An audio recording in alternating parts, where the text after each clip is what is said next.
Welcome to the Mind Sprouts Mental Health Podcast, where we explore the stories, science, and psychology behind how we think and feel. I'm Radhika, and today we're talking about something almost everyone has felt: burnout. To help us unpack it, I'm joined by Emeritus Professor and Senior Consultant Psychiatrist, Professor Raveen Hanwella, who's worked with doctors, teachers, and several others facing emotional exhaustion. Thank you for joining me. Thank you, Radhika. It's a pleasure. Burnout has, I think, become a word we use rather loosely, at least, not everywhere, but mainly in the Western countries. I am burnout is a common phrase people use when they want to take some leave. But it's more than just being tired. It's a kind of a modern kind of malaise that speaks to how we live, work, and value ourselves these days. Let's start from the basics. What exactly is burnout? Now burnout is a state of emotional, physical, and mental exhaustion, which is caused by prolonged stress, typically from work. Work doesn't mean employment necessarily or caregiving. It was first described in the 1970s by a German American psychologist called Herbert Freudenberger, who noticed it actually in health workers who were very idealistic but became emotionally drained. The WHO, or the World Health Organization, now classifies burnout as an occupational phenomenon. So it's not in the mental health disorders category. It has three features. So one is exhaustion, that is feeling depleted or drained. The second is what they call cynicism, or depersonalization. Now, being cynical means a bit feeling emotionally kind of detached from your work and people. Number three is a reduced professional efficacy, where you feel that you are no longer effective or capable of doing your work. So it's about the relationship to work rather than a medical illness. Yeah, exactly. But the problem is that if it is not addressed, burnout can slide into clinical depression. So that's where we need to draw the line carefully. And just to expand a bit on that, uh, when I worked in Sri Lanka, I didn't see people for burnout very much. And I think thinking back, I think I know the reason. What happens is people in the stage of burnout they don't seek help. And a percentage of them, unfortunately, slide into depression. And that's when we see them. But burnout is a stage that is before. Of course, all people with burnout don't slide into depression, but that's still an important problem because it, as I said, interferes with your work and your life. That's the question most people ask. How can you tell if it's burnout or depression? Yeah, as I said, burnout can lead to depression and also they can overlap, but the difference lies in the scope and the cause. Now, burnout, as I said, was defined as being situational. It's tied to a specific context like work or study or care. Depression is pervasive. It affects all areas of your life, even when you're away from work. For example, somebody with burnout may still enjoy time with friends or hobbies, but a person with depression loses pleasure everywhere. So they're always depressed. In burnout, the self-esteem is usually remains intact. Self-esteem is the worth or the value you give to yourself as a person. But in depression, it often collapses. And there's guilt and hopelessness, and sometimes, that leads to ideas of doing yourself away, or what we call suicidal thoughts. So burnout can be like a warning light, like a signal that we're exceeding our emotional capacity. Yeah, exactly. So it's a body's and mind's way of saying, okay, you're running on empty for too long. Yeah. What actually happens in the brain and the body during burnout? It's a bit technical, but then chronic stress keeps what we call the HPA axis. HPA stands for hypothalamus pituitary and adrenal system. the axis is constantly activated.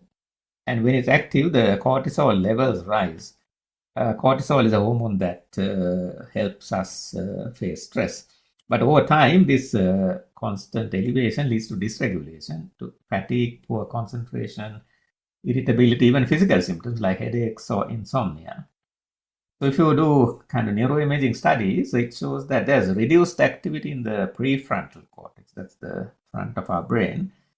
And that's very important for planning and regulation, that area. And there's also overactivity in a little area called the amygdala. And the amygdala is linked to threat and emotion. It's as if the brain is constantly in the survival mode long after the danger has passed. So that explains why people describe it as running on fumes or running on empty.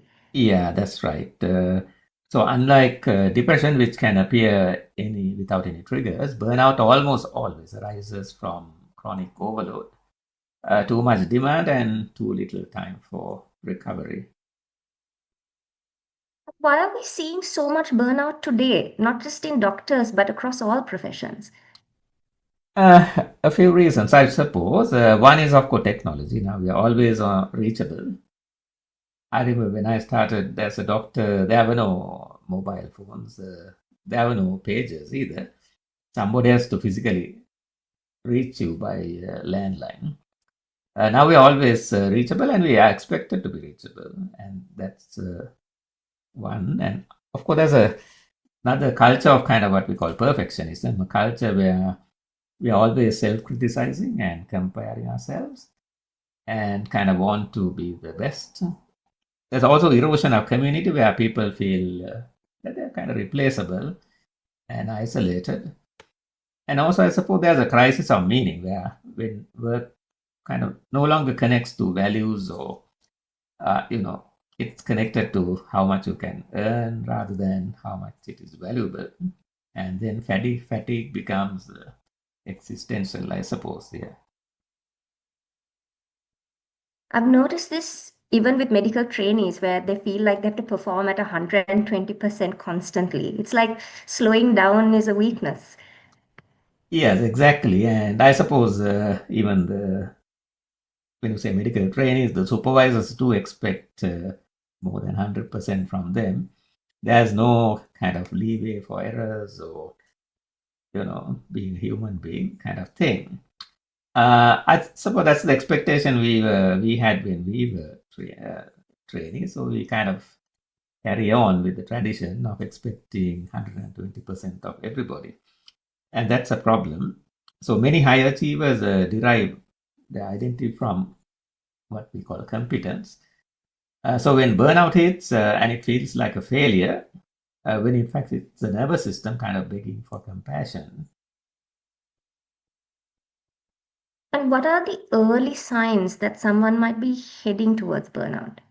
Yeah, good question. Now, look for feeling irritable, detached from people you normally care about, struggling to start tasks or procrastinating excessively, physical exhaustion that even if you sleep doesn't fix. A very important one is loss of empathy. Empathy is where you kind of care for people.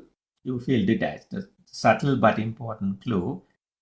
And also thinking, well, I don't care anymore, which often masks deep care that has been stretched too thin, I suppose. That's so powerful, especially for people who are in professions that are inherently caring. Yeah, that's the thing. Ironically, burnout strikes those who care the most. People who don't care, uh, they don't get burnout really. Yeah. So, if someone recognizes these signs, what can they do? Yeah. So first thing is pause button. Recovery begins when we stop the endless doing. Then of course we look at kind of three layers. The first one is personal recovery. So re-establish our sleep, eat well, exercise, reconnect with activities that brought you joy and meaning. Practice mindfulness or what we call grounding. Well, even 10 minutes of silence will help to reset the nervous system, I suppose. Of course, there are advanced techniques, but I don't think we can go into that now. Then there are the interpersonal things. Talk about it with friends, colleagues, or a therapist.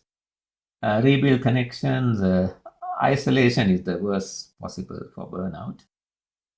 Then, of course, there are systemic things. Advocating for a healthier work culture, rest breaks, reasonable expectations, open conversations about mental health. I think this way, of course, where the employers and the others come into play. So that's sometimes beyond our control, but we can advocate for it. So that's also an important thing. That's so important because sometimes we treat burnout like it's an individual weakness instead of a systemic problem. Yeah, exactly. You can't self-care your way out of a toxic system. But what you can do is you can protect your boundaries while working towards change. Can I ask specifically about burnout in doctors and nurses? Because it seems like that's almost endemic. Yeah, it is. Healthcare, I think, attracts, in a way, the most compassionate of perfectionists.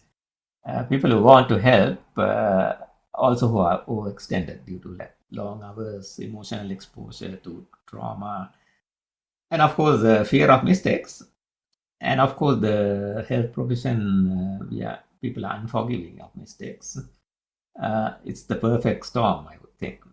But of course, there's hope. There are peer support groups coming into being. There are reflective practice groups, and institutional changes are making a difference. But it differs from country to country. I think in Sri Lanka there is nothing because it has not been recognized as a problem. Back to this distinction on burnout versus depression. What's your message for someone who's unsure of which they have?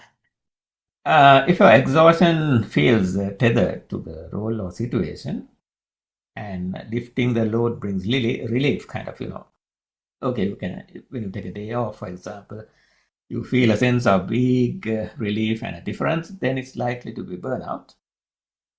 But if a low mood persists, regardless of rest or change, and you have lost interest in everything, please, you need professional help. And that's a depression. Depression is not a moral failure, it's an illness, and it's well, highly treatable. So it's very important to differentiate the two. Prof. Raveen, what's your one takeaway for anyone who's listening who feels burnt out right now?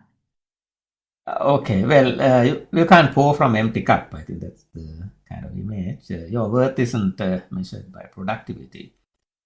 Perhaps the most courageous act is to then stop, breathe, reclaim your life one small choice at a time. That's a beautiful note to end on. Thank you for your honesty and insight. Yeah, thank you. So let's keep normalizing these conversations, and because burnout thrives on silence and possibly ignorance, and as well, I suppose, yeah. If you found this episode helpful, please share it with someone who might need to hear it. Subscribe for more conversations that bridge psychiatry, psychology, and everyday life. Until next time, take care of your mind and body. Yeah, thank you. And remember that rest is not a reward, it is a responsibility.